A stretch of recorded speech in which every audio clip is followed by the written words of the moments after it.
Nagkadagandagan ang suliranin sa pamilyang Jimenez. Na-stroke ang ama ni Claudia dahil sa konsumisyon. Pinagbantaan na kasi ang buhay nila ng mga pinagkakautangan nito. Kaya't isang desisyon ang gagawin nila para malampasan ang lahat ng ito.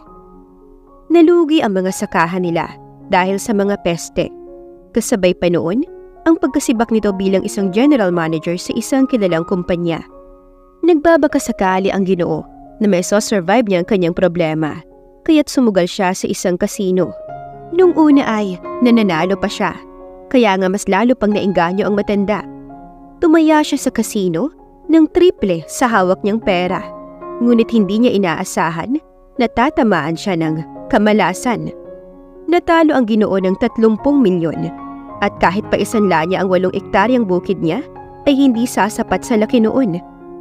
Mr. Jimenez, maayos akong kausap. Hindi mo magugustuhan oras na hindi mo ako binayaran. Saad pa ng tusong lalaki, nakangisi pa ito. Hindi nag-aalangan na ipahiya ang Ginoo sa harap ng kilalang mga tao. Nakamasid lamang sa kanila ang isang lalaking nakamaskara. Ito si Mr. Valdez, ang pinakamayaman sa lahat ng naroon. Bibigyan kita ng isang buwang palugit, Mr. Jimenez. Alam mong wala sa 30 milyon ang halaga ng buhay mo. Oras na sumira ka. Inilahad ng lalaki ang litrato nilang mag-asawa at ang isang litrato naman ay may picture ng unika iha nitong si Claudia. Buburahin ko kayong lahat at titikman ko muna. Hindi natapos ng lalaki ang kanyang sasabihin nang humalik sa pisngi niya ang malamig na nguso ng baril mula sa tauhan ni Mr. Valdez na nasa kanan niya. Don't trick us on your dirty mouth. Kung gagawa ka ng kababuyan, ay wag mo sa akin iparinig dahil mas kaya kitang burahin ora mismo. Ani ni Mr. Valdez, tsaka tumayo. Escort him.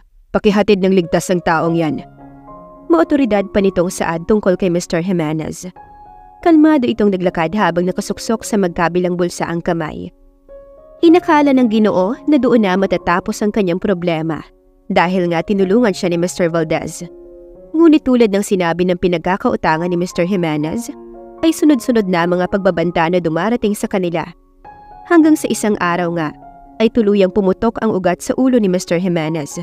Kakaisip kung paano mababayaran ang pagkakautang. Balisa na si Claudia at ang mommy niya. Patapos na siya sa kolehiyo ngayong taon. Pero dahil nga biglaan ang kanilang paghihirap, ay napilitan din siyang huminto. Mom, makakaahon din po tayo. Tiwala lang. Nakangiting saad ni Claudia. Nasa chapel sila sa loob ng ospital at nagdarasal. Sa tingin mo anak, paano natin kakayanin ang milyong utang ng daddy mo? Pagamot pa nga lang niya kulang na kulang pa. Flyers distributor ka lang din naman. Kahit magpakamatay tayo sa kakatrabaho ay hindi natin kakayanin. Pinangihinaan na ng loob na saad ng mommy ni Claudia.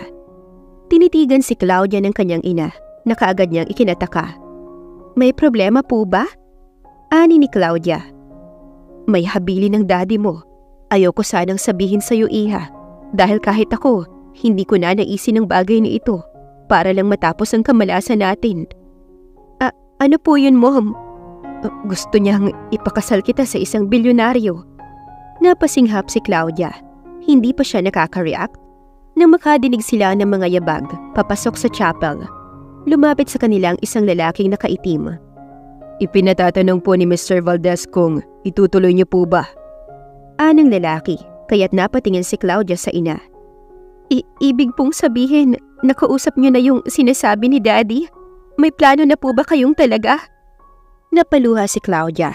Lumunok siya tsaka nagpanggap na ayos lang, kahit tinatraidor siyang talaga ng luha niya. Naawa si Claudia para sa sarili niya, pero wala siyang magagawa. Pinahid niya ang mumunting luha sa kanyang mata, gamit ang likod ng palad niya. Pupuntahan ko muna si Daddy. Ano't ano man ang desisyon niyo, igagalang ko, dahil anak niyo lang ako. May lungkot na saad ni Claudia, tsaka nanguna na sa paglabas. Malungkot na humakbang si Claudia papunta sa hallway, patungo sa kwarto ng daddy niya. Nakayuko siya ngunit sandali siyang napatigil dahil sa napakabangong halimuyak ng pabango ng taong nakasalubong niya. Iyon ang halimuyak ng pinakamahal na pabango sa Pilipinas. Limited lamang ang nakakabili nun, kaya't ganoon na lamang ang paghanga ni Claudia. Nilingon niya kung sino yon, ngunit isang lalaking matangkad na medyo mahaba ang buhok ang nakita niya. Nagkibit balikat na lang din si Claudia, tsaka nagpatuloy. Pagpasok ni Claudia sa kwarto ng daddy niya, ay may mga bagong prutas doon. Naglakad siya palapit sa daddy niya. Hinaplos niya ang mukha nito. Gusto niyang itanong kung bakit nito nagawa na ilagay sila sa ganitong klaseng sitwasyon. Pero alam niyang hindi naman ito sasagot, kaya napabuntong hininga siya. Nanlaki ang mga mata niya nang sunod-sunod na tumunog ang makina na nakakonekta sa daddy niya. Ang heartbeat nito ay nag-uumpisa ng bumaba, kaya't lalong kinain ng kaba si Claudia. Mabuti na lamang at tumunog ang emergency, dahilan para magkagulo ang mga doktor pagkapasok sa kwarto. Humahango si Claudia nang lumabas para hanapin ang mommy niya. Ang mga luha niya ay nagsunod-sunod sa pagbagsak. Bagaman ganito kahirap ang kalagayan nila, ay hindi niya naman nanaising mawala ng ama. Bagsak ang balikat ng mommy niya nang makitang tinatahak ang hallway. "Mom!" Aniya, kaya nag-angat rin ito ng paningin. "Why are you here?" Anang mommy niya. "Si Daddy, Mom!" Pumiyok ang tinig ni Claudia, kasabay ng pagtraidor ng kanyang mata. Kusang tumulo ang luha ni Claudia. Biglang nataranta ang ginang, tsaka patakbong pumunta sa kwarto kung saan naroon ang daddy ni Claudia. Wala na mga doktor na nagkakagulo. Tanging iyong isa na lamang ang naroon. Hinarap nito ang mag-ina. Unconscious pa rin ang lagay niya. Kailangan na niya ng mas mataas na dosage ng gamot. Anang doktor. Opo, gawin niyo po kung anong nararapat. Saad ng ginang. Kahit si Claudia ay nag-aalala na rin. Madali nga po sana iyong gawin kung may sapat lang po kayong pera. Anang doktor. Nasa kalahating milyon na po ang napoprovide ng ospital at hindi na po maaaring maglabas pa, lalo at wala pa kayong naibibigay na pera. Huling gamot na po ang naiturok namin sa kanya. Kung hindi po kayo makakapagbayad kahit kalahati ay, alam niyo na po ang kahahantungan ng pasyente. Excuse me. Saad ng doktor tsaka sila iniwan. Naiwang tulala ang mag-ina. Tumulo ang luha ni Claudia. Ang isiping mawawala ang daddy niya ay para bang hindi niya nanaising isipin. Yung Mr. Valdez, ano pong pinag-usapan niyo? Ani ni Claudia. Nawawala ng pag-asa ang mommy niya na lumingon sa kanya. Hindi ako pumayag. Saad ng ginang. Ipinakita nito ang papel na kanina pahawak ng ginang. Ibinigay niya ang address niya kung sakali daw na magbago ang isip ko. Dugtong pa nito.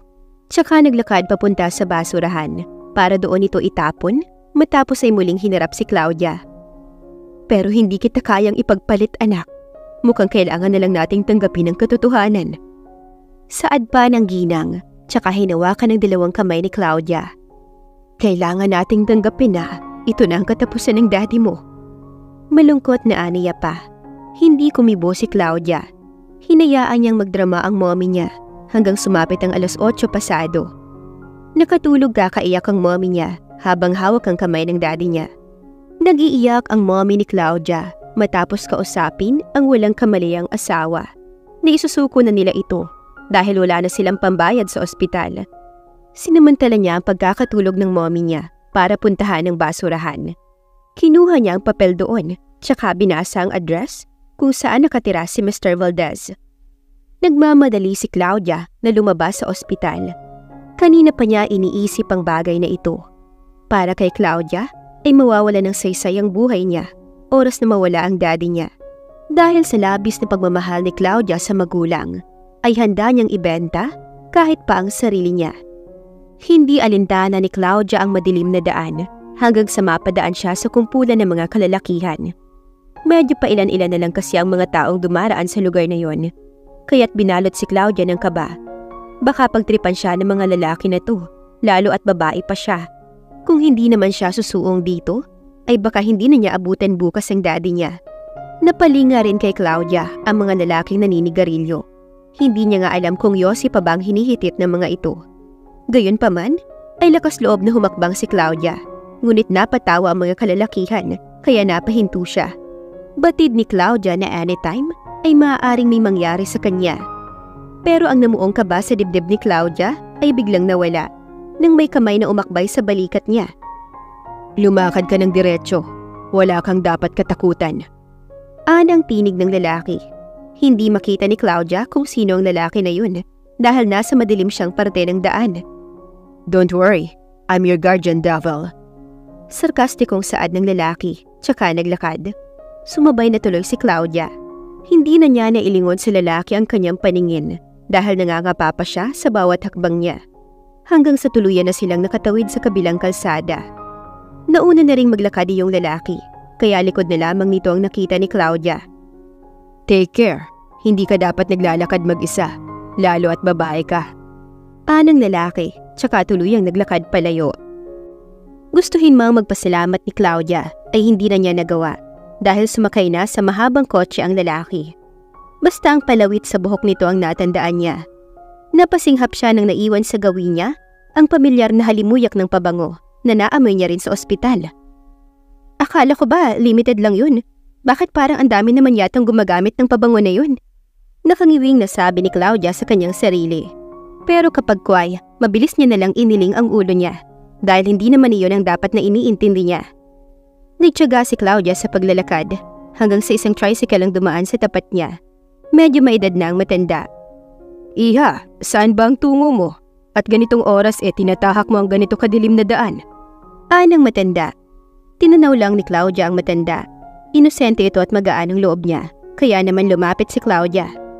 Tutungo po sana ako sa lugar na to, kaya lang ay wala po akong masakyan dahil wala naman po akong pera. Kakamot-kamot sa batok na saad ni Claudia, matapos ipakita ang papel na hawak. Naku, hindi ba't sa mansyon ito ni Mr. Valdez? Anang matanda. Bigla tuloy nakaramdam ng takot si Claudia. Wala pang nakakakita sa mukha ng taong yun dahil sa maskara niya. Pero usap-usapan na matandang binata ito at malupit sa mga tao. Po? Oo, nananakit ito ng tao. Kaya tatanungin kita, kung buo ang loob mo ay ihahatid kita sa lugar na yon ng libre. Lumunok si Claudia. Kailangan niyang sumugal para sa kanyang ama. Hindi na niya naisip ang maaari niyang kahinatnan, kaya tumango si Claudia. Ihatid niyo po ako. Aniya. Tinignan siya ng matanda. Halata naman na buo na ang desisyon niya, kaya tumango ang matanda at pinasakay siya. Bagamat abot-abot ang kaba ni Claudia, ay inipit niya na lang ang labi niya habang umaandar ang sasakyan. Matagal na bumiyahe si Claudia. Nakapagtataka man na sa layo noon, hindi siya siningil ng matanda, na pinagpasalamat na lang niya. Huminto iyon sa itim na malaking gate. Madilim ang paligid at walang maririnig kundi ang huni ng mga kuliglig. Mag-iingat ka, Binibini. Anang tricycle driver, tsaka siya iniwan. Binalot ng matinding takot si Claudia. Lilinga-linga siya. Nagtatanong siya sa kanyang sarili kung sino ang magbubukas sa kanya. Ngunit napaatras siya nang kusang bumukas ang malaking gate. Tahimik na pumasok si Claudia. Sa di kalayuan, ay sinalubong siya ng isang lalaki na nakaputi. Payat ito, ngunit halatang may pinag-aralan. Ito na kaya si Mr. Valdez? Napapalunok niyang tanong sa sarili niya. Ano po ang may paglilingkod ko sa inyo? Anong lalaki, seryoso ang tinig nito. Ako po si Claudia Jimenez. Nais ko pong makausap si Mr. Valdez. Ngumiti ang lalaki. Sa paningin ni Claudia, ay para itong pusa kung ngumiti. Iyahatid ko po kayo. Anong lalaki. Umihip ang napakalamig na hangin, dahilan para sumayaw ang mahabang buhok ng dalaga. Sa lakas ng hangin ay napaatras siya, samantala, hindi naman iyon alintana ng lalaking nasa harapan niya. Nasa 5 hakbang na ang pagitan nila nang tumigil ang hangin. Tuloy ay tumakbo si Claudia para mahabol ang binata. Pagkarating nila sa napakalaking bahay na may kulay din na itim, ay abot na naman ang kabog ng dibdib ni Claudia. Huwag kang matakot. Wala kasi mga kasambahay dito at ibang tauhan sa mansyon. Nais kasing mapag-isa ni Mr. Valdez. Tao siya, huwag kang mag-alala. Pahabol pa nito, tsaka siya pinagbuksan ng pinto ng lalaki. Ako nga po pala si Kit. Anito pa tsaka ngumiti. Huminga si Claudia ng malalim nang maisara ang pinto. Napakadilim.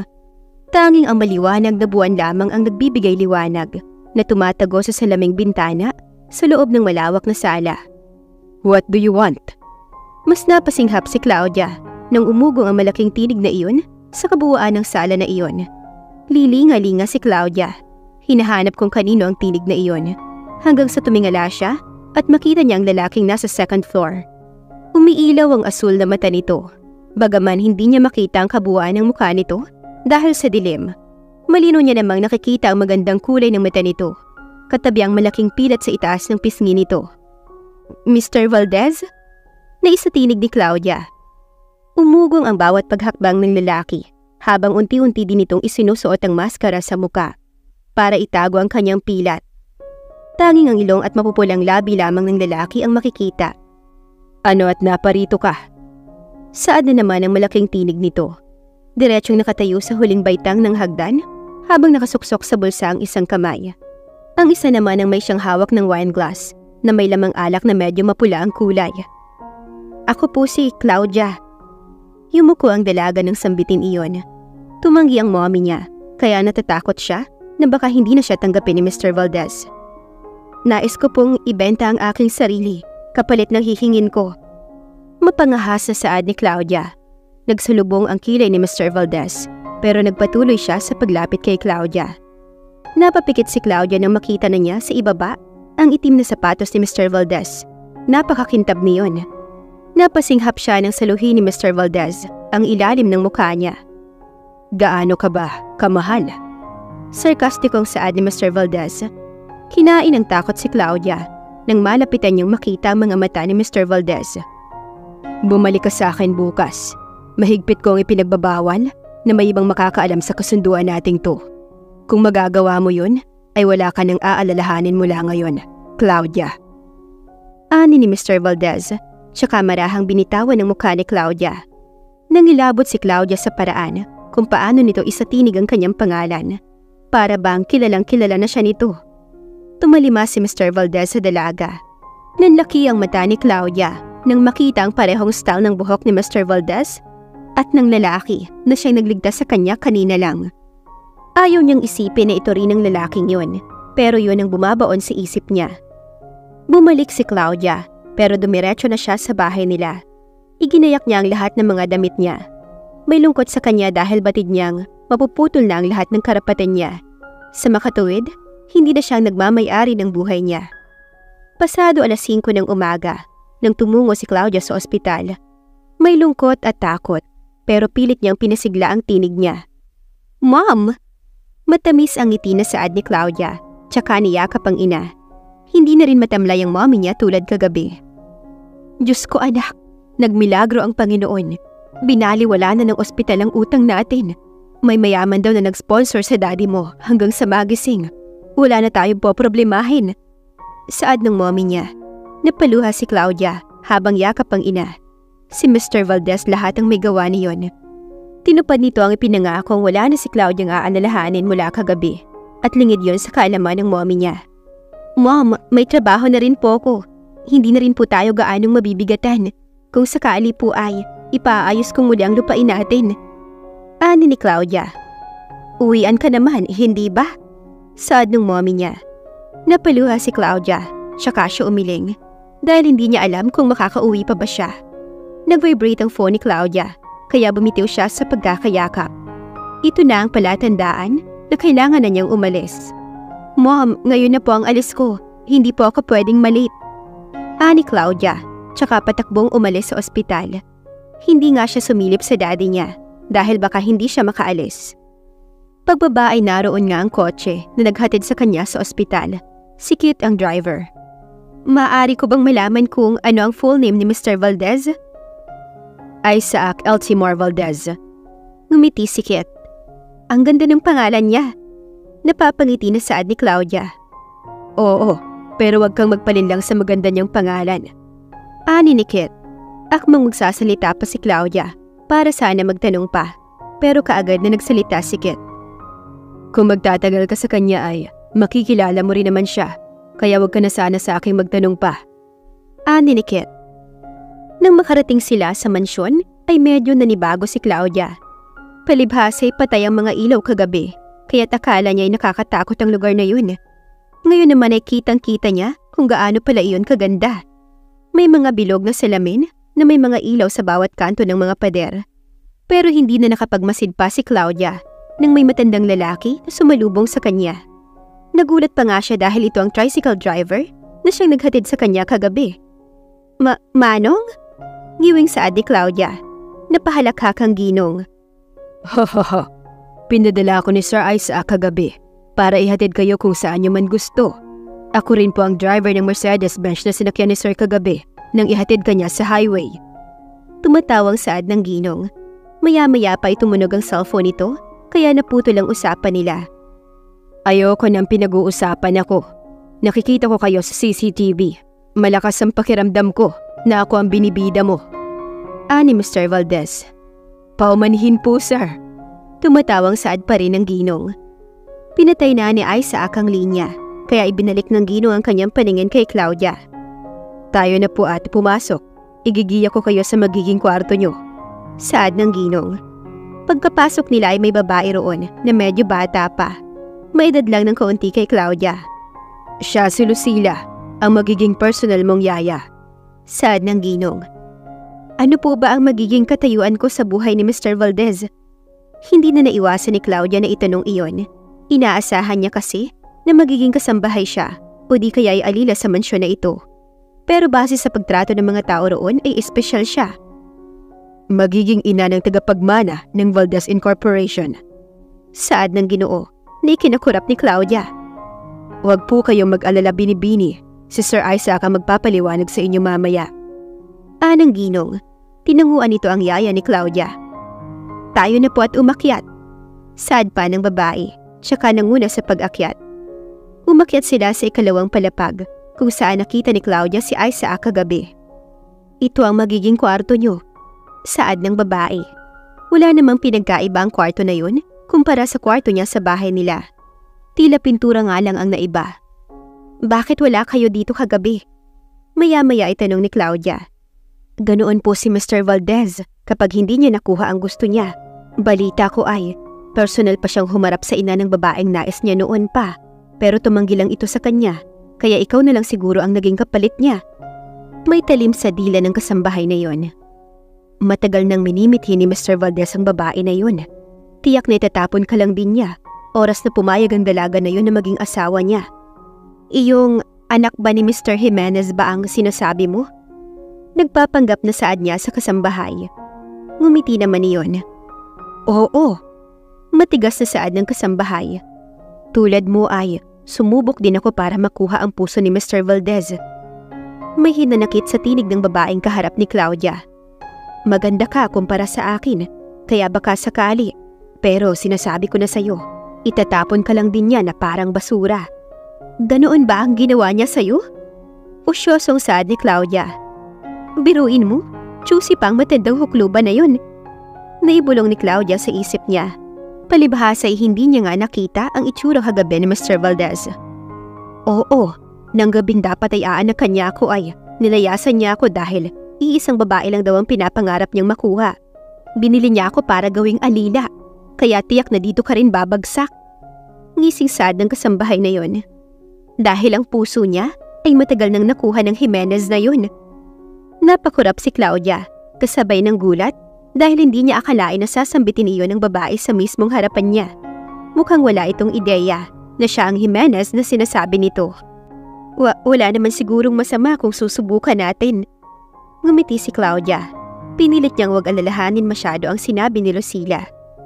Kung ganon, huwag kang umasa na magiging maayos akong makitungo sa'yo dahil magiging magkalibel lang naman tayo sa hinaharap. Ngising saad pa nito. Tatango na sana si Claudia na may panibagong tinig na nagsalita. How can you be so sure?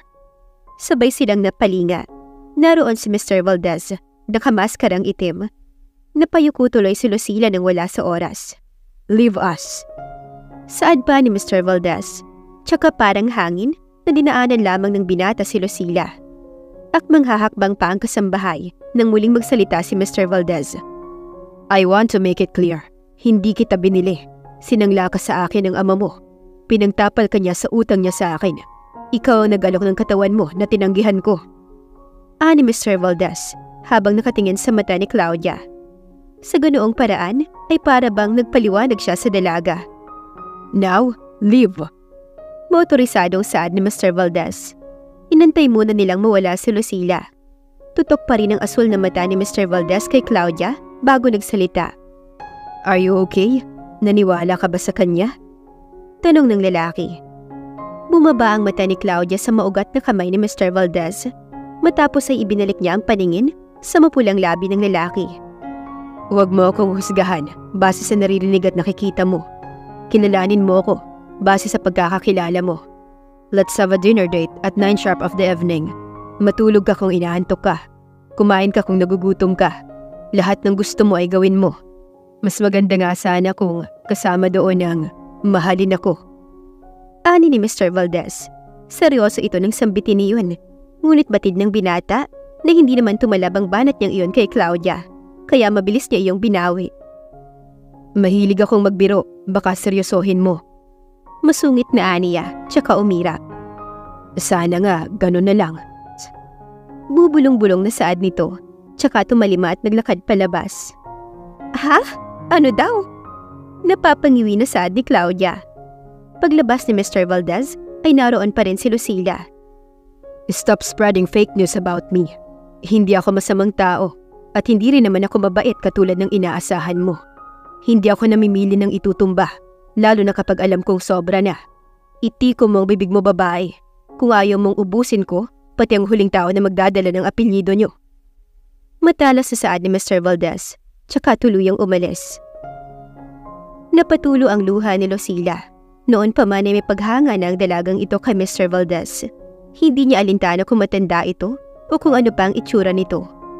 Masyadong mataas ang pangarap ni Lucila at sa kanyang palagay ay kaya iyong ibigay ni Mr. Valdez sa kanya nang walang kahirap-hirap.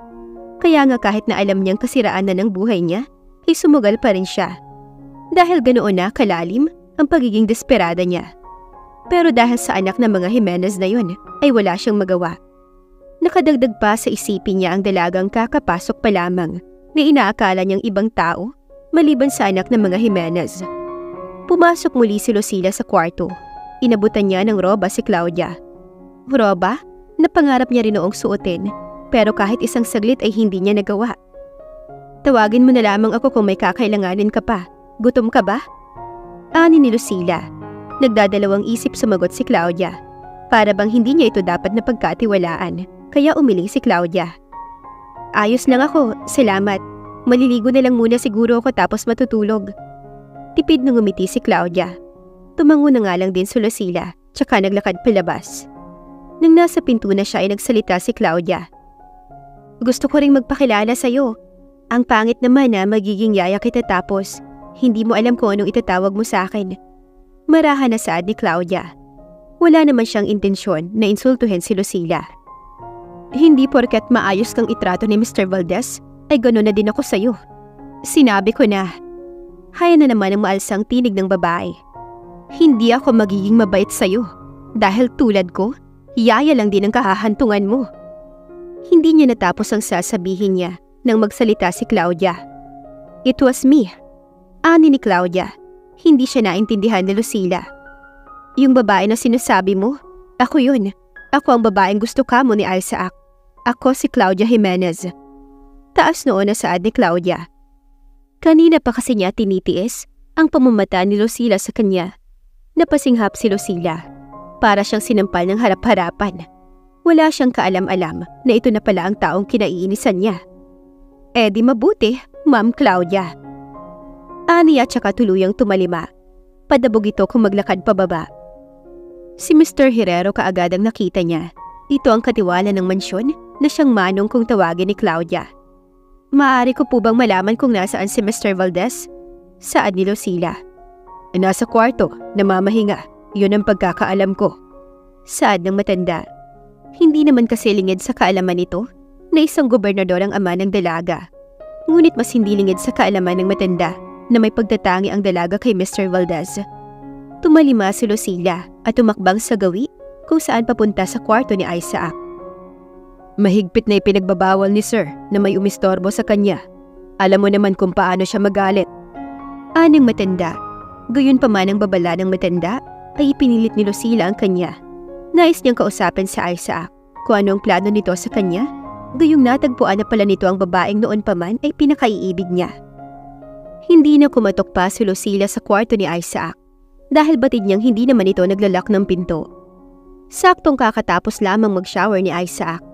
Isinasara na niya ang closet niya habang hawak ang puting long sleeve na susuotin niya.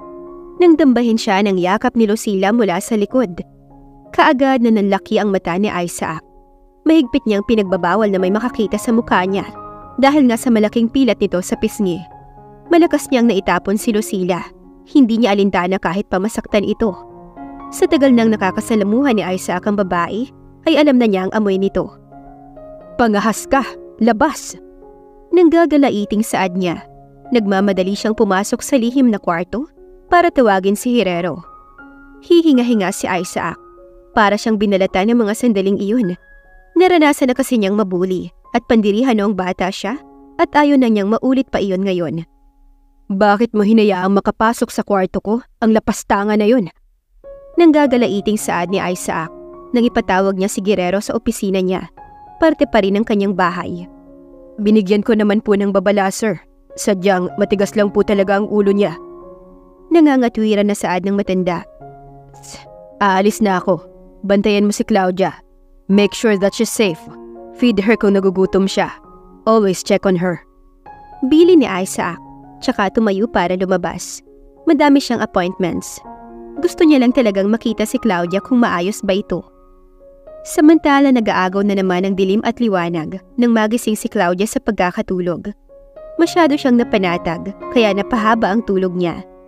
3 magkakasunod na katok ang nagpabangon sa kanya. Pagbukas niya ng pinto ay hindi si Lucila ang bumungad sa kanya. Isang babae na maedad na. "Pinapasabi po ni Mr. Guerrero na mag-asikaso na kayo. Ilang oras na lang ay darating na si Sir Kit." Tangula ang naging sagot ni Claudia. Dahil dinner date iyon, ay itim na dress na lang ang isunuot niya. Hindi rin naman maarte si Claudia at mapustura. Ang natural na wavy na lang niyang buhok ang ayos niya. Kaunting lip balm at blush on lang ang nasa mukha ni Claudia. Mag-aalas 8:30 na nang makaalis siya. Akala pa nga ni Claudia ay sa malapit lang sila kakain, pero sa 5-star hotel siya dinala ni Kit. Katulad ng lagi nitong paalala, ay hindi nagtanong si Claudia. Kailangan na ni Mr. Valdez ng tagapagmana, kaya sana ay mabuo sa inyo kaagad." Nakangiting saad ni Kit. Walang halong pambabastos ang tinig nito, pero napangiwi pa rin si Claudia. Iniisip niya kung ano ang sinasabi ni Kit, pero pinagtabuyan na siya nito papasok. Isang gwardyang sumundo kay Claudia papasok sa hotel. "Iyahatid ko po kayo sa room kung saan naroon si Mr. Valdez." Room? Ngiwing tanong ni Claudia. Gustong klaruhin ang mga bagay-bagay, pero talagang tumango iyong lalaki, kaya talagang napangiwi si Claudia. Lagot na, ito na yata ang katapusan ng pagiging birhen ko. Naibulong niya sa sarili. Nang lingunin pa siya ng lalaki, ay kaagad siyang umiling. Wala naman po akong sinasabi." Aniya tsaka na nahimik. Pumasok sila sa elevator. Hindi na naman kumibo si Claudia. Napako lamang ang kanyang paningin sa nakabordang pangalan sa dibdib ng suit ng lalaki. Valdez Incorporation ang nakatatak doon. Hindi alam ni Claudia kung bakit hindi siya tinitignan ng lalaki. Baka kasama iyon sa utos ni Mr. Valdez. Nang tumunog ang elevator ay bumukas iyon. "Hanggang dito ko na lamang po kayo may ihahatid." Anang lalaki, hindi naman ito lumabas. "Baybayin niyo lamang po ang daan na yan. Nag-aantay sa inyo si Mr. President." Napalunok si Claudia.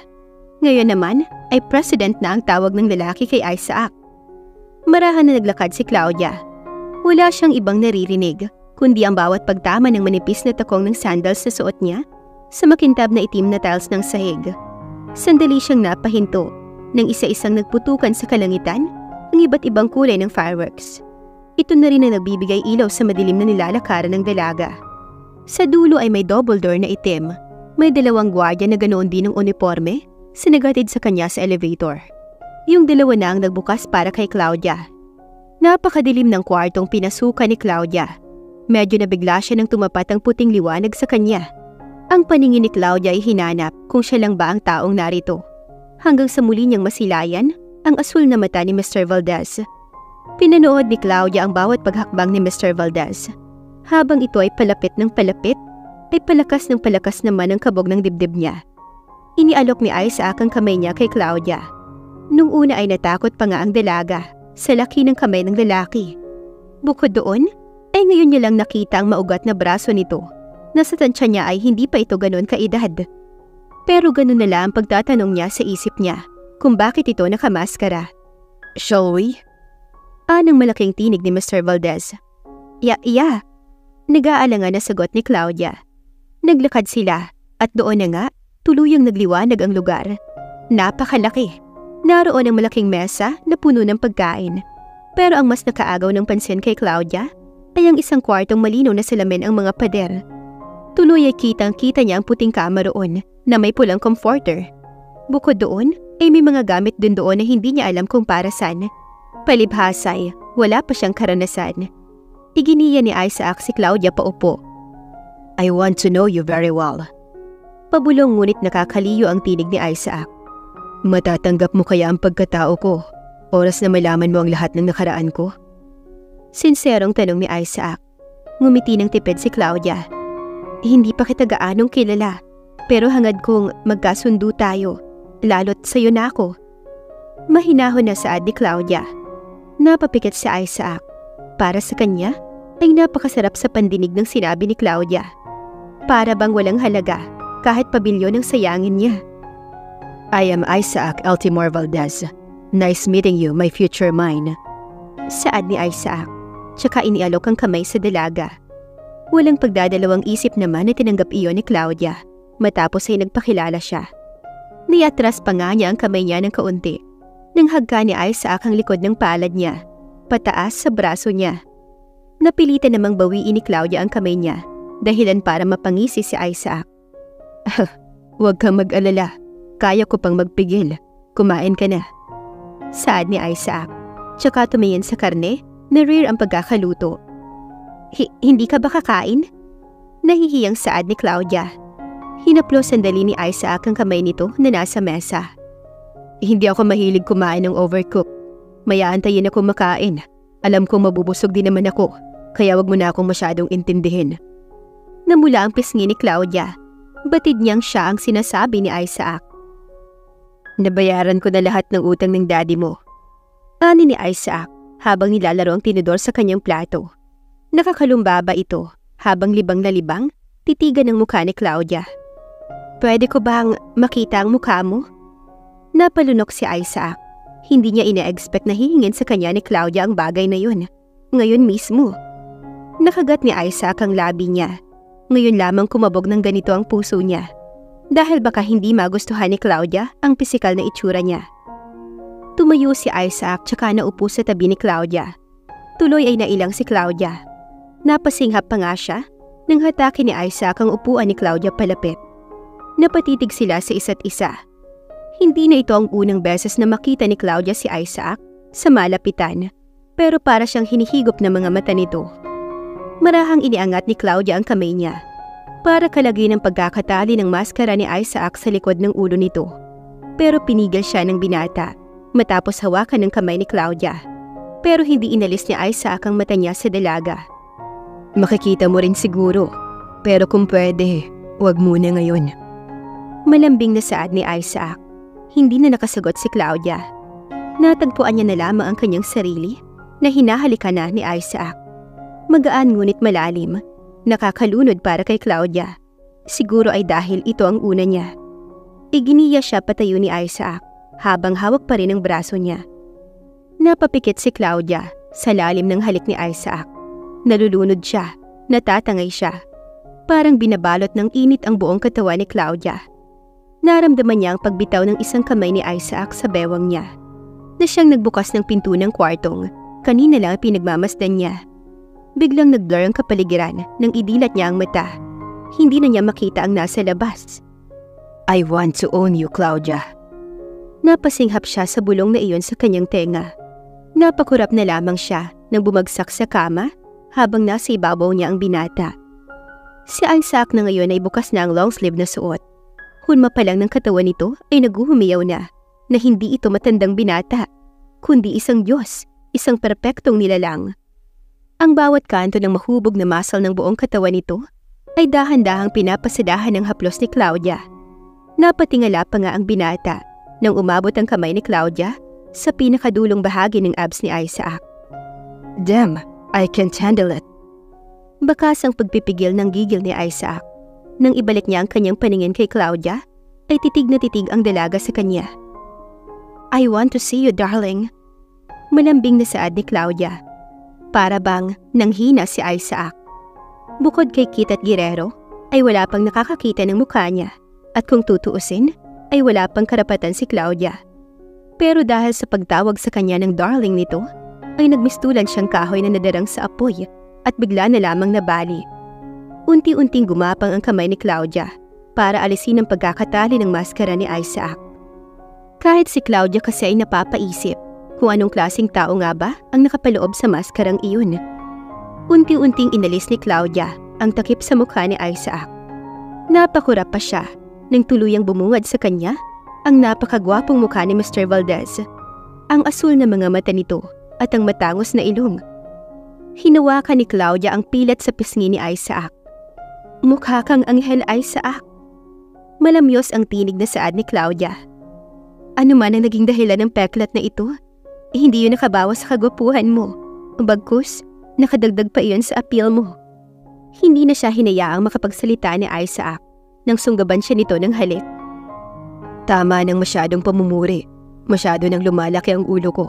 Baka hindi mo kayanin. Bulong ni Isaac, tsaka sinimulang sisirin at halikan ng leeg ni Claudia. Masakit, saad ni Claudia nang mapasarap ang paghalik ni Isaac sa leeg niya. I'm sorry. Ani Isaac.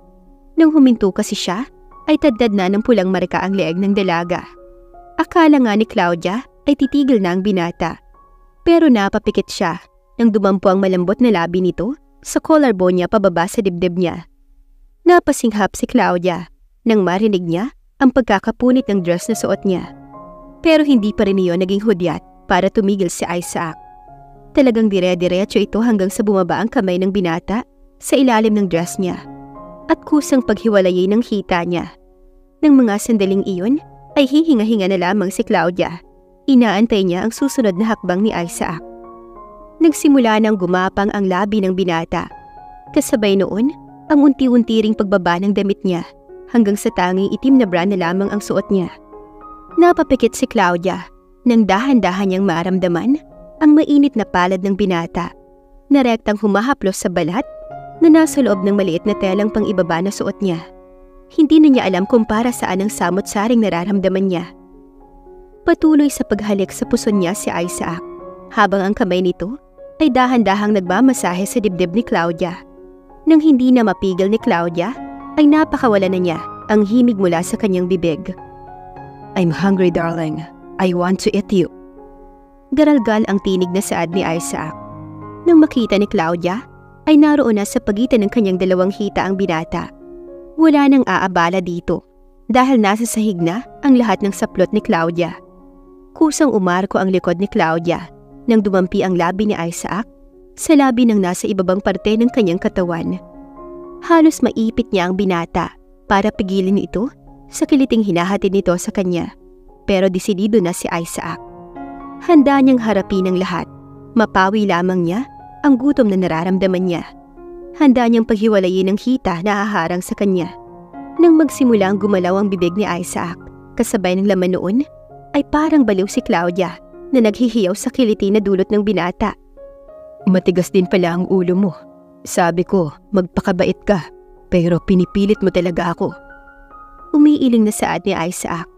Namula ang pisngi ni Claudia nang makita ang kabuuan ni Isaac na wala ring saplot. Napakatambok ng pangupo nito nang tumalikod. May kinuha itong bakal na may 2 talian sa dulo. Anong gagawin mo? Biglang natakot si Claudia. Ayoko nang may umiistorbo kapag kumakain ako, darling. Ngising ani ni Isaac. Nakagat ni Claudia ang kuko niya sa kamay nang isa-isang sinuot ni Isaac ang belt sa magkabilang paa ni Claudia. Napasinghap pa siya nang pahabain ito ng binata, dahilan para tuluyang maghiwalay ang mga binti niya. I'll pleasure you until we reach the real heaven. Since I'm your angel, right? A devil one. Bulong ni Isaac. Napalunok si Claudia. Nang muling magsimula si Isaac, ay parang gusto nang maghihiyaw ni Claudia. Hindi niya alam hanggang sa sunod-sunod na ang naging pagkanta niya sa pangalan ni Isaac. Ang paghalik niya sa perlas ng dalaga ay sinabayan niya ng dahan-dahang pagsundot ng isang daliri para hindi ito mahirapan. Oras na ipasok na ni Isaac ang totoong ulo na sinasabi niya kanina. Isaac! Nanginginig ang dalaga nang sambitin niya ang pangalan niya. Daliri pala ang ginagamit ni Isaac. Satisfy na sa himig ni Claudia. Para bang hindi lang bilyon ng halaga ng boses nito sa kanyang pandinig. Tinigilan ni Isaac ang ginagawa. Kaunting-kaunti na lamang, kaso ay lalabas na ang dapat lumabas sa kanya. Be ready. Ani ni Isaac. Humihingal si Claudia habang nakatingin sa itaas. Masyado na siyang naubusan ng lakas. Ito na yatang ikatlong pag-abot niya sa kalangitan na sinasabi ni Isaac. Pero walang plano ang binata na tigilan siya. Dahan-dahan ang pagpasok ni Isaac sa lagusang pag-aari ni Claudia. Unahan pa lamang ang napadaan niya ay halos masugat na ang likod ni Isaac sa diin ng kuko nito na kumakapit sa kanya. Sunod-sunod na mura ang ginawa ni Claudia. Relax, wala ka pa sa kalahati. Ani Isaac. Gaano ba kalaki yan? Naiinis ng saad ni Claudia na ikinahagikik ni Isaac. Tuloy ay nawala siya sa focus at nagdesisyon na lamang na itigil. Tsaka na, total, may marka ka naman na. Tumatawa pa ring saad ni Isaac. Tsaka ibinagsak ang katawan ng marahan sa ibabaw ni Claudia. Sana mahalin mo rin ako. Bulong ng binata bago nito pinikit ang mata. Napagod din siya dahil siya lang nagtrabaho sa nakaraang 4 na oras. Pasado 1:00 na ng madaling araw nang magising si Isaac. Napalinga siya kay Claudia na mahimbing na natutulog. Napangiti si Isaac nang ilihis niya ang kumot na tumatabing sa makurbang katawan nito.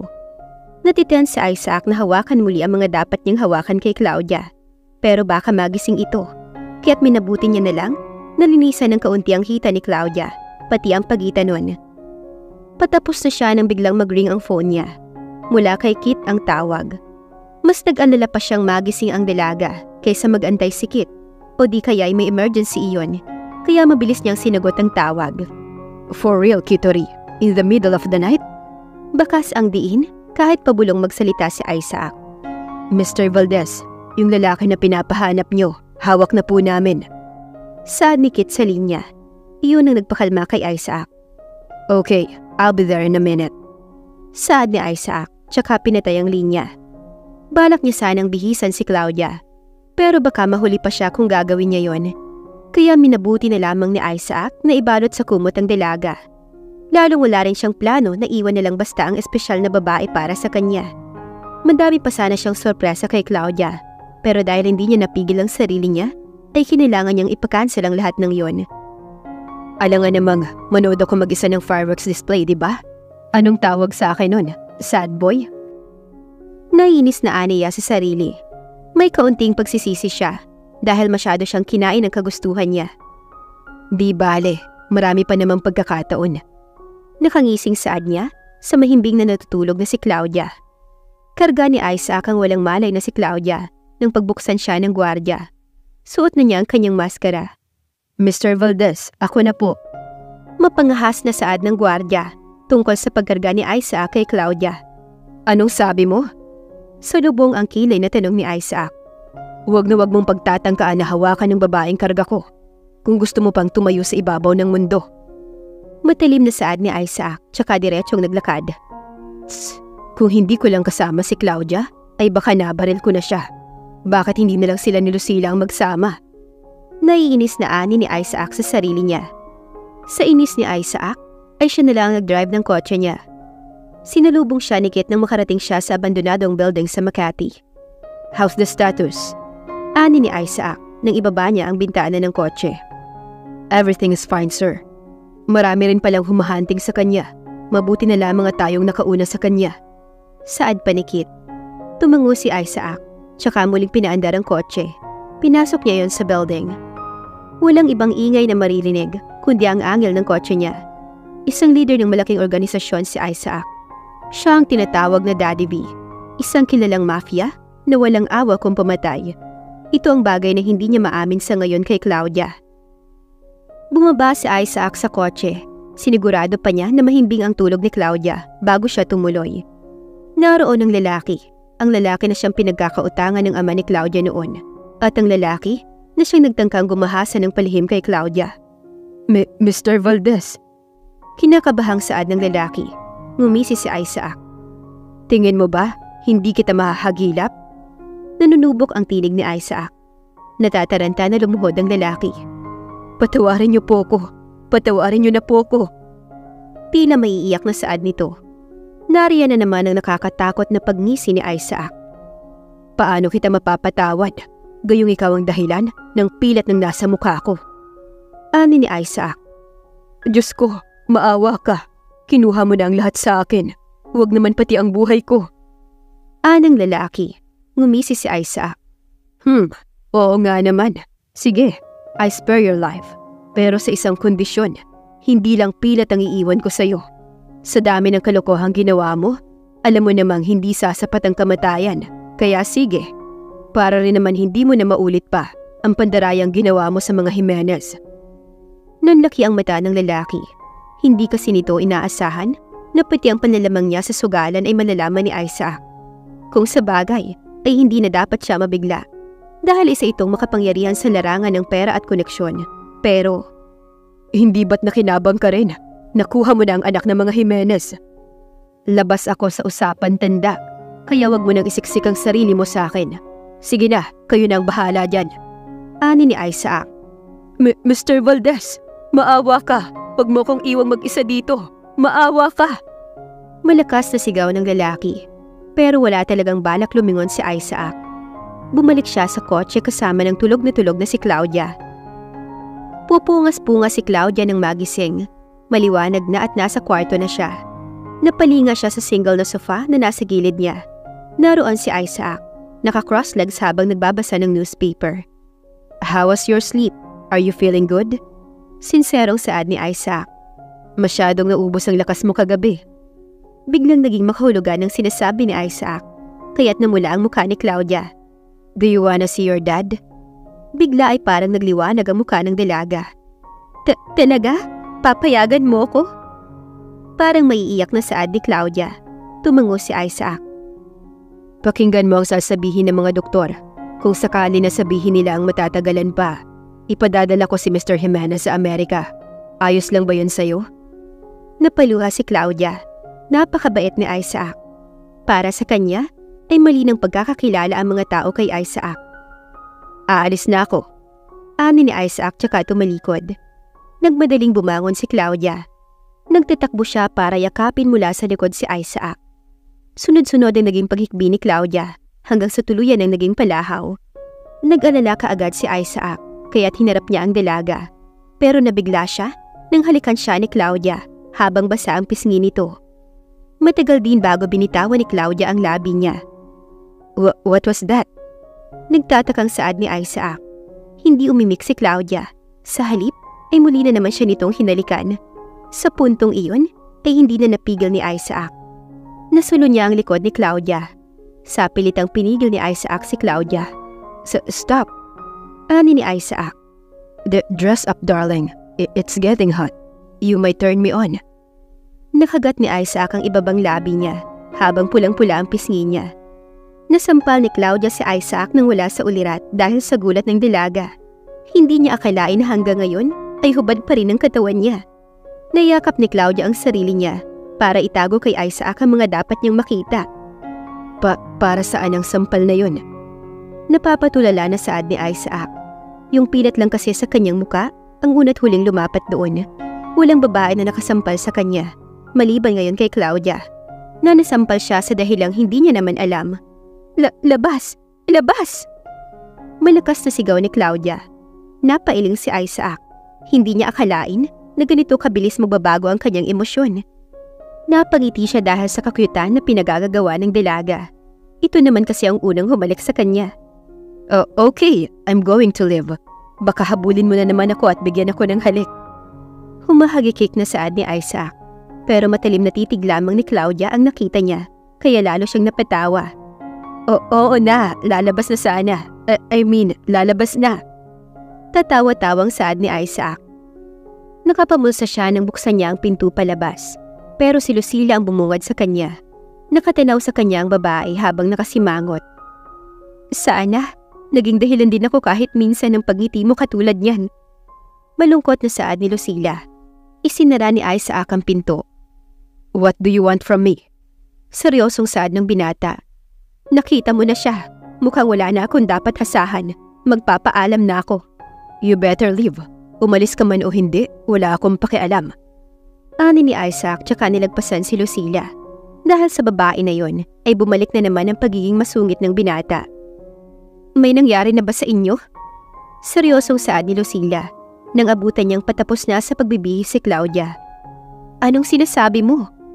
Kunot ang noo ni Claudia. Napaatras siya nang humakbang si Lucila palapit sa kanya. Ganoon na lamang ang takot niya nang bigla itong lumuhod sa harap niya.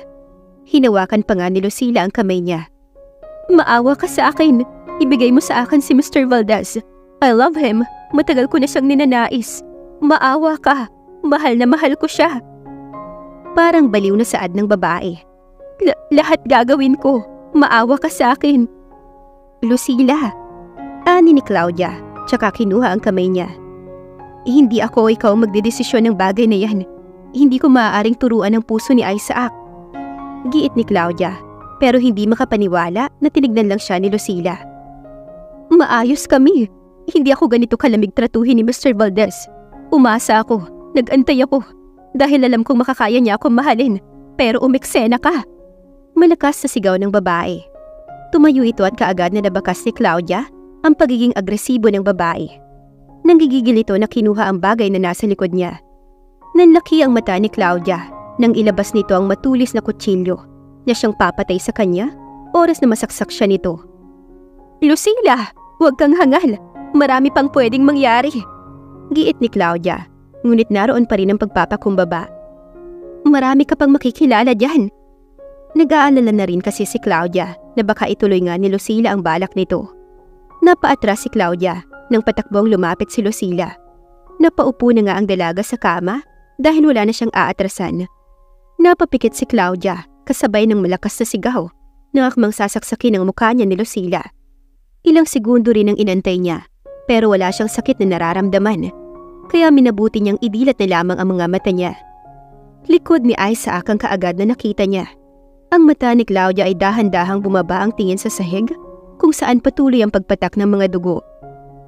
Mr. Valdez! Nag-aalalang saad ni Claudia. Tumayo siya at sinilip kung ano ang kalagayan ng dalawa.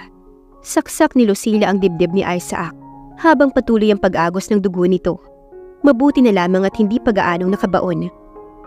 Isaac! Nag-aalalang saad ni Claudia pero hindi siya pinakinggan ng binata. Hawak lang ni Isaac ng mahigpit ang braso ni Lucila.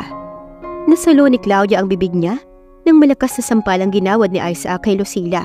Walang pagpipigil. Walang pakialam si Isaac kahit pamasakta ng babae. Sa lakas nga noon ay napabiling ang mukha ni Lucila. Sinabi ko na, hindi ako kasing bait ng inaakala mo. Minsan ang sinugatan ng ama mo ang mukha ko. Matapos ay gusto mong, pati ang babaeng gusto ko ay sasaktan mo. Nakakatakot ang tinig ni Isaac. Para bang ibang Isaac ang nakikita ni Claudia. Walang emosyong hinawakan ni Isaac ang kutsilyo. Hindi niya alintana kung gaano iyon kasakit. Wala pang isang minuto ay dumating na si Guerrero at Kit. Napalinga si Claudia. Inaasahan niyang mag-aalala ang dalawa sa kalagayan ni Isaac. Pero parang wala lang sa kanila ang bagay na yon. Tanging puting tela at alkohol lamang ang dala nila. Napatingin si Isaac kay Claudia. Para bang doon lamang ito nahimasmasan. Palibhasay na dala siya ng kanyang galit. Ilabas niyo na to. Hindi ko naman siguro dapat sabihin pa ang dapat niyong gawin sa kanya. Haya na naman at bumalik na naman ang pagiging masungit ni Isaac.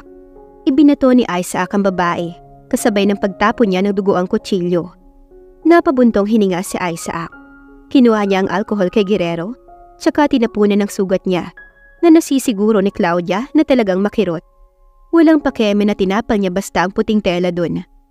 2 oras lang ang ibibigay ko para madalaw mo ang daddy mo.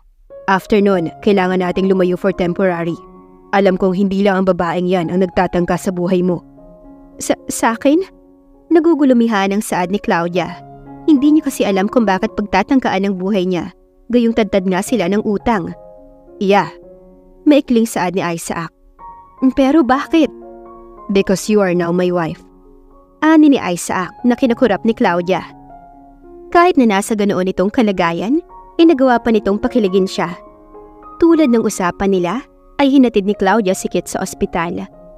Kahit iilang araw pa lamang siyang nawawala, ay matinding pangungulila na kaagad ang naramdaman ng mommy niya. Kaya ganoon na lamang kung yakapin siya nito ng mahigpit. Ano bang nangyari sa'yo? Bakit hindi mo ko tinatawagan? Anong trabaho ba ang pinasok mo? Umiiyak na saad ng mommy niya. Hindi ko pa po pwedeng sabihin sa inyo ngayon, Mom. Napaluha si Claudia. Sari-sari ang nararamdaman niya. Pero lamang ang saya dahil kita niya naman na talagang hindi pinabayaan ni Isaac ang mga magulang niya. Medyo nagbabago naman na ang kalagayan ng daddy mo. Sabi ng doktor o obserbahan pa siya. Kahit 2 linggo. Kung sakali daw na hindi mapabilis ang progress niya ay dadalhin siya sa Amerika. Luhaan si Claudia ng tumango. Sumama kayo, Mom. Mas mapapaigi kung doon gagamutin si daddy. Magtatrabaho po ako dito para kahit papaano ay mabawi natin ang sakahan natin. Salamat, anak. Saad ng mommy niya, tsaka siya nito muling niyakap. Pasensya ka na, wala kaming magawa ni daddy para tulungan ka. Hagulhol na saad ng mommy niya. Masakit man tanggapin ang katotohanan na yun, ay wala namang magagawa si Claudia. Pasalamat na nga lang din siya dahil mabuting tao si Isaac. Sa 2 oras na yon ay wala silang ginawa kundi mag-iyakan.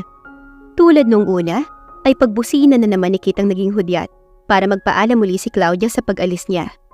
Kahit pilitin siya ng mommy niya kung saan siya pupunta, ay hindi niya ito maaaring sagutin.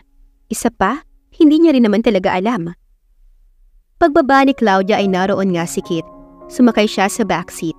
Hindi niya inaasahan na naroon din si Isaac. Nakaitim itong suit. Umiyak ka? Saad ng binata, gamit ang baritonong tinig nito habang naka-cross arms. Hindi. Tanggi ni Claudia. Umirap tuloy si Isaac. Ano bang dapat kong itawag sa'yo? Beautiful liar? Reklamo nito. Magsusungit na naman sana nang umugong ang kinikiliting ngisi ni Kit. Ngayon lamang kasi nito nasaksihan kung paano maglambing ang boss niya. Sanay ang mga tauhan ni Isaac na palaging mainit ang ulo nito o di kaya ay seryoso. Titigil ka o itatapon kita sa EDSA. Banta nito kay Kit, dahilan para maipit ni Kit ang labi niya para pigilan ang pagngisi. Umirap si Isaac. Palihim nitong iginapang ang isang kamay sa upuan. Inilahad nitong palihim ang kamay kay Claudia. Ha? Nagtatanong ang dalaga kung para saan ang kamay nito. Pero pinandilatan lang siya ni Isaac ng mata na para bang sinasabi na basta doon ilapat ang kamay niya. Namumula ang pisngi ni Claudia na pinatong ang kamay niya sa kamay ni Isaac. Lihim na napapangiti ang binata habang hawak niya ang kamay ni Claudia. Pilit na tinatago ni Isaac ang bagay na yun kay Kit dahil ayaw niyang makantsawan ng loko-loko niyang tauhan. Okay na ba ang sugat mo? Maya-maya itanong ni Claudia. Wala namang magic ang katawan ko para maghilom yun kaagad.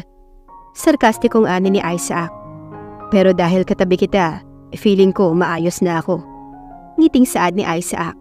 Naipit ni Claudia ang labi niya.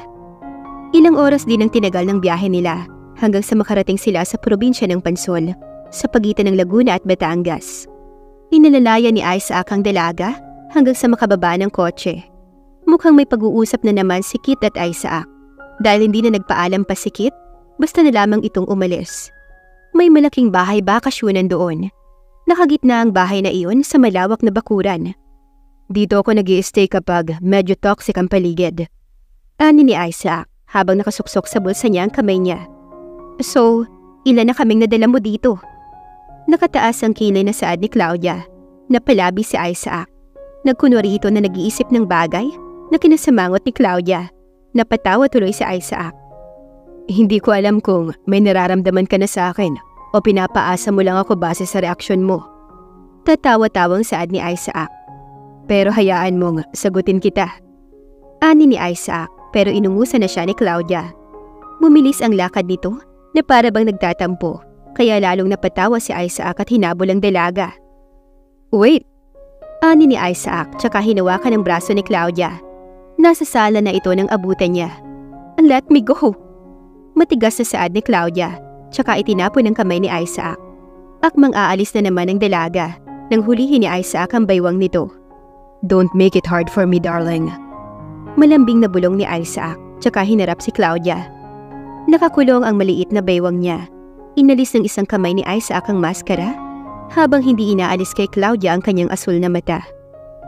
Aalis ako ng mahabang panahon. Huwag kang magtampo sa akin dahil baka hindi ako makatagal. Pabulong iyon, ngunit para bang narinig iyon ng kahit na pinakamaliit na ugat sa puso ni Claudia. Hindi nakaimik si Claudia, para bang hinihigop siya ni Isaac.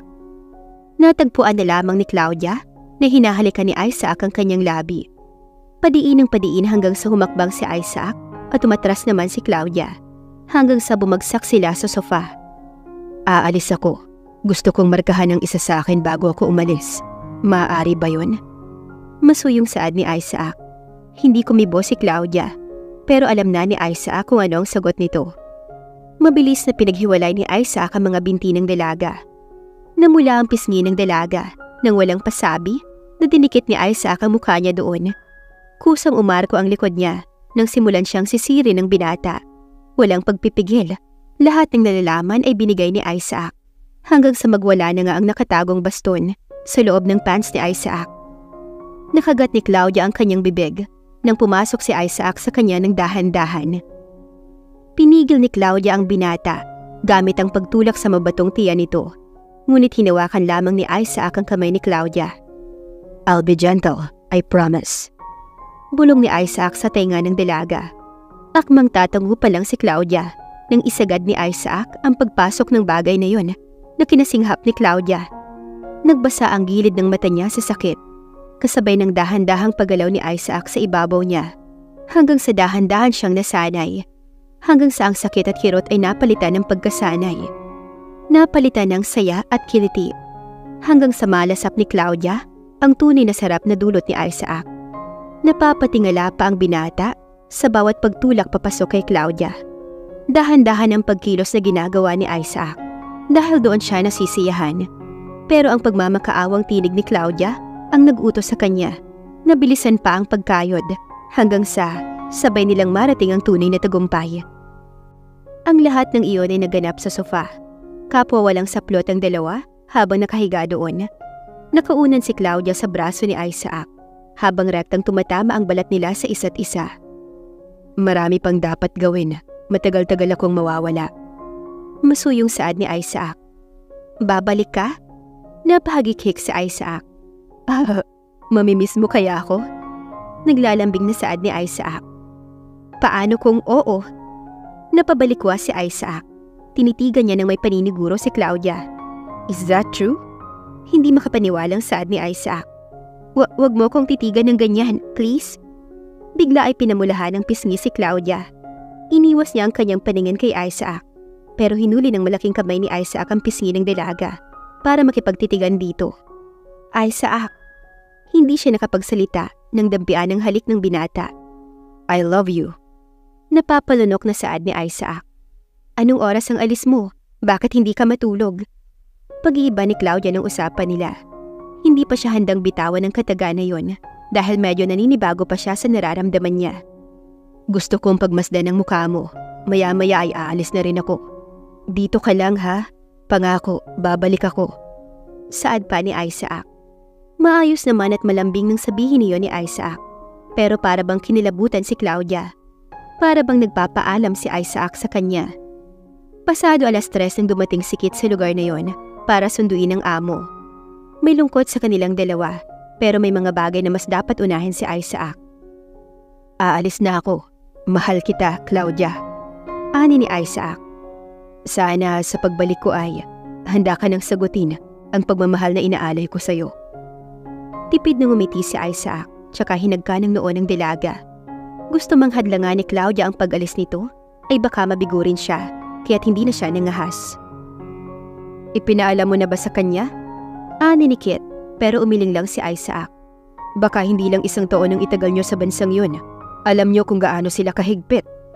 Ani ni Kit, North Korea kasi ang sinasabi nito, nabatid ng lahat na walang kasanghay na anumang bansa. Kailangan niyang asikasuhin ang mga bagay-bagay na konektado sa pagiging mafia niya. Pinakulong niya ang mag-ama na gumawa ng masama sa kanya.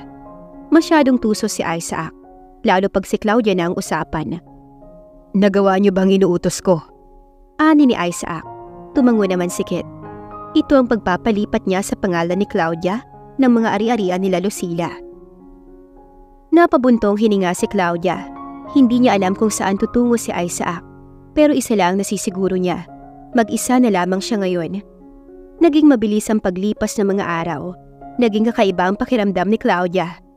Madalas siyang nakakaramdam ng pagkahilo at pananakit ng katawan. Pero hindi naman nag-overthink si Claudia sa bagay na yon. Hanggang sa 3 buwan nang nakalipas. Kinailangan na niyang magpasama sa personal niyang kasambahay na hinard ni Isaac bago ito umalis. "Ma'am, kaya niyo po bang maglakad?" Saad ni Faith nang nasa hospital na sila. May sarili din siyang driver. "Oo, kaya naman." Ani ni Claudia. Gayunpaman ay inalalayan pa rin siya ni Faith na pumasok. Kaibigang malapit din ni Isaac ang OB na nag-check up sa kanya. Nakaupo na si Claudia sa harap ng mesa ng OB.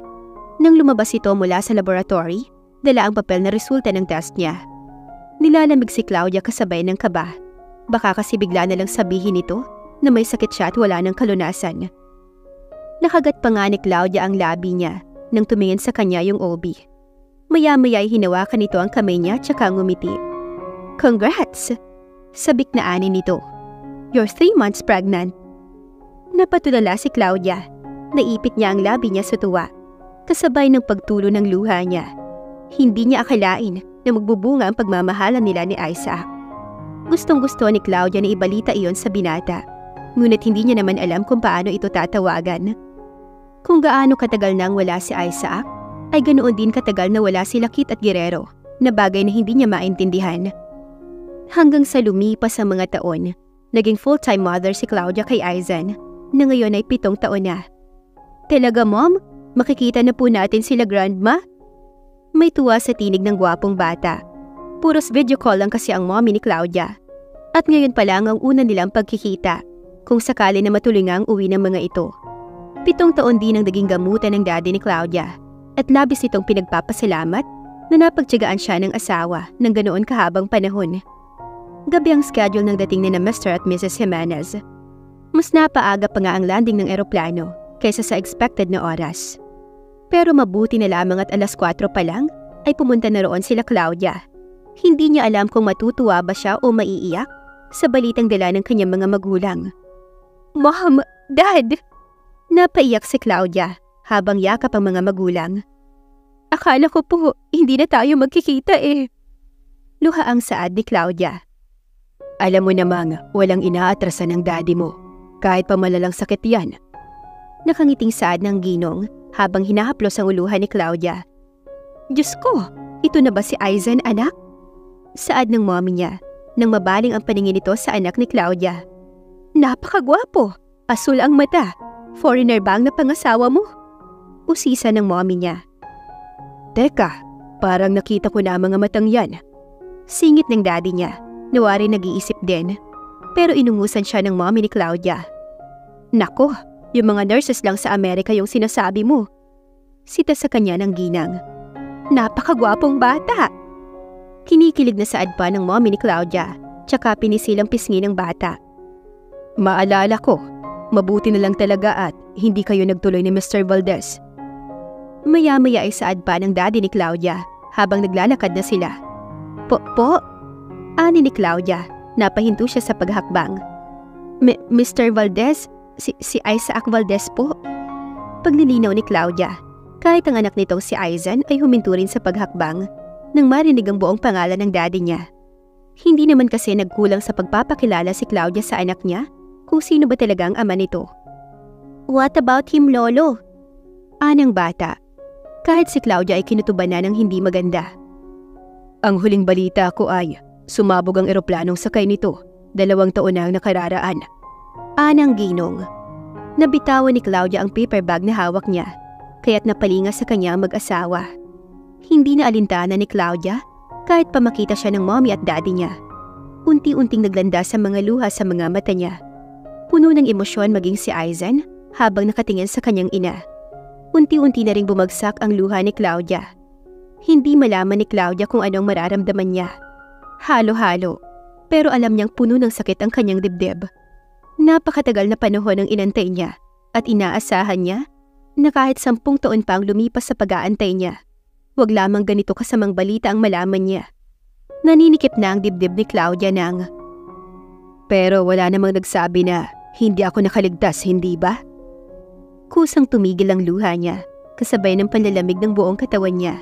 Dahil ang boses niya na iyon, ang boses na iyon ay kilalang kilala niya. Nasalo ni Claudia ang kanyang bibig nang makita si Mr. Valdez sa harapan niya. Wala na itong maskara di tulad noon. Mas mahaba na rin ang bagsak nitong buhok at mas bumulas pa ang katawan. Nakaitim itong suot habang nakasuksok ang kamay sa kanyang bulsa. Tulad ng nakasanayan ni Claudia na posisyon nito, ngiting-ngiti. "Hi!" Sumilip mula sa likod ni Isaac sikit na blondie ang buhok, kasama si Mr. Guerrero na walang pinagbago. Napabaling ang tingin ni Isaac sa anak, na nakatulala din sa kanya, ngunit bakas ang paghanga. Ikaw po ba ang daddy ko?" Hindi makapaniwala na sabi ni Aizen, pero nginitian lamang siya ni Isaac. Bumalik muli ang mata ni Isaac kay Claudia. "Long years no see. How are you?" Paritono pa rin ang tinig ng binata, ngumiti pa nga ito. Tulad noon ay napakalakas pa rin ang dating nito kay Claudia. Hindi na nagdalawang isip pa si Claudia na hagka ng binata. Miss na niya ito, at ngayong nakita niya na itong muli, ay sigurado na si Claudia na masasabi niya na rin ang magic words na noon pa man ay nais marinig ni Isaac. "I love you. Let's get married, please." Luha ang saad ni Claudia. "Hindi ko na kayang mawala ka. Isaac, huwag mo na kaming iwan ng anak mo." Napahagikik si Isaac. "Hindi naman ako nawala. Nagtago lamang ako saglit pero palagi akong nakabantay. I test you. Kung kaya mo bang pangatawanan ng pagiging asawa ko sa tuwing wala ako." Kinikilig na saad ni Isaac. Si Claudia na kasi ang pumalit na CEO ng lahat ng kumpanya nito. Nagpadala noon ng tutor si Isaac para makapag-aral si Claudia. Siyempre, babae ang hinard niya dahil nasa North Korea pa siya ng mga sandaling iyon. Kahit miss na niya ang babae at ang anak niya, ay pinilit niyang tibayan ang loob niya dahil gusto niyang magkaroon ng magandang version ang soon-to-be wife niya. Lihim din siyang binibisita ni Isaac sa tuwing natutulog silang mag-ina. Hindi din kasi ganoon kadali ang sitwasyon ni Isaac. Nagbitiw siya bilang kinatawan ng Valdez Organization. Pero para maaprobahan niyo ng mga mataas na kasapi, ay kinakailangan ni Isaac na magpanggap na namatay siya sa isang aksidente. Napalinga si Claudia sa kanyang mga magulang na nakangiting pinapanood sila. "Ma'am, Dad, may alam po ba kayo rito?" Nakataas ang kilay na saad ni Claudia sa mga magulang niya. Kapwa nag-ingusan pa ang mga ito para iwasang masagot ang tinatanong ng anak. "Kasalanan ko. Gusto ko maging maayos ang lahat sa kanila kaya sinabi ko na sa kanila. Sana hindi mo yun ikagalit." Nagpapaintindi na saad ni Isaac. "Maging maayos ang ano?" Kunot noong ani ni Claudia. Napakamot na lamang ng batok niya si Aizen. Hindi na kasi nito makausap ng maayos ang daddy niya dahil inagaw na lahat ni Claudia. "Ano bang maayos ang sinasabi mo? May problema na naman ba?" Nangungulit na saad ni Claudia. Dahilan para maging malungkot ang ekspresyon ni Isaac kasabay ng pagtango nito. "Oo, Claudia, malaking problema. Iyon ay kung..."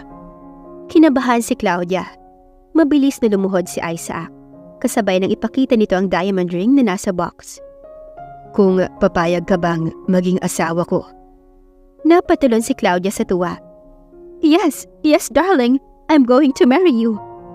Sabik na saad ni Claudia, tsaka binigay ang kanyang kamay para doon isuot ang singsing. Napatawa silang lahat maliban kay Aizen. Nakatingin na kasi sa kanila mga tao na naroon at labis yung kinakahiya ni Aizen. Palibhasa ay nagbibinata na nga. "Look, son." Nagmamalaking pinakita ni Claudia ang singsing sa anak niya na napangiwi na lang. Masaya naman siya para sa mommy niya. Sadyang mahiyain lamang ito. 3 mabilis na buwan lang ang pinalipas ni Isaac bago sinagawa ang kanilang kasal.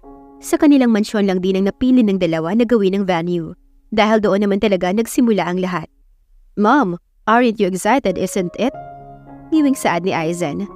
Mini-make-upan pa lang kasi siya ay hindi na mapakala si Claudia. Nasa ibaba na si Kit at matyagang nag-aantay bilang driver ng Mercedes na sasakyan ni Claudia at Aizen. "Anak, huwag ka naman masyadong bitter. Ayaw mo bang maging happy si mommy?" Nagpapakyut na saad ni Claudia. Alam mo ba ngayon ko lang mabibigyan ng pagkakataon ng sarili ko na makasama ang daddy mo. Ngayon lang tayo magiging one big happy family, di ba? Nakalabing saad pa ni Claudia. Napabuntong hininga si Aizen. Naiintindihan niya naman ang mommy niya. Sadyang naninibago lang siya. Okay, to be honest mom, natatakot po ako. Ani ni Aizen. Baka dahil sa pagbalik ni daddy, mabaling na lahat ng atensyon mo sa kanya. Baka makalimutan niyo na ako. Pero wala naman po akong sinabi na hindi ko mahal si daddy. May lungkot na saad ni Aizen.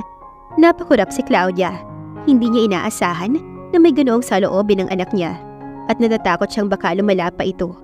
Kaya sandali niyang pinatigil ang pag-aayos sa kanya ng makeup artist. Maayos naman kasi silang mag-ama, pero alam ni Claudia na normal lang na manibago ang anak niya. Come here honey, ani Claudia.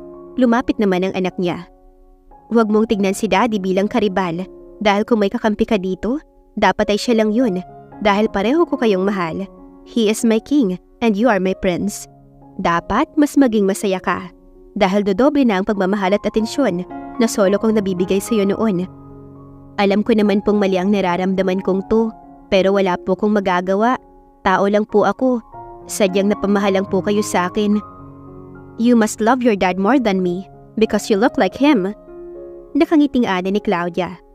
Sana po kamukha ko din po yan. Ngumiti si Aizen, tsaka tinuro ang tiyan ni Claudia. Buntis na kasi ito ng 2 buwan sa pangalawa niya. Bagay na inaasahan naman ni Claudia. Sinabi din naman kasi ni Isaac sa kanya na mahaba-haba ang naging pahinga nila at ngayon lang sila makakabawi.